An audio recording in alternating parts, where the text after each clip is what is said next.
Hello and welcome to Mukesh Rashid classes. Today we are going to talk about David Copperfield by Charles Dickens. David Copperfield is a novel by Charles Dickens, first published as a serial in 1849 to 1850. It tells the story of David Copperfield, from his birth to his success as a novelist. The novel is semi-autobiographical, with many events in the story based on Dickens' own life. Summary: David Copperfield is born in rural England and raised by his mother and housekeeper, Peggotty. His father dies before he is born, and his mother later marries Mr. Murdstone, a cruel and abusive man who sends David away to boarding school. At school, David meets the kind-hearted Tommy Traddles and the cruel headmaster, Mr. Creakle. David's mother dies, and Mr. Murdstone sends him to work in a factory.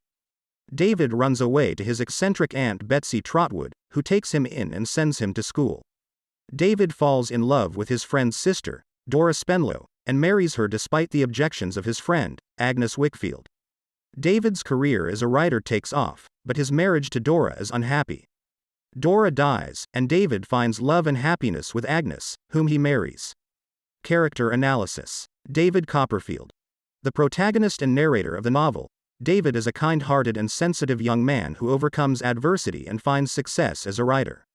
Mr. Murdstone. David's cruel stepfather, who sends him away to boarding school and later forces him to work in a factory. Aunt Betsy Trotwood. David's eccentric and generous aunt, who takes him in and sends him to school. Dora Spenlow. David's first wife, whom he loves deeply but who is frail and unable to manage a household. Agnes Wickfield. David's friend and later wife, who is kind, intelligent, and supportive. Themes: coming of age. The novel follows David's growth from a young boy to a successful novelist, and explores the challenges and triumphs of growing up. Social class.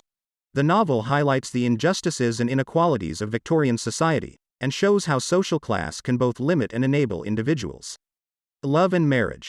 The novel portrays the joys and sorrows of love and marriage, and examines the roles of men and women in romantic relationships. Family and community. The novel celebrates the importance of family and community in shaping one's identity and providing support during difficult times.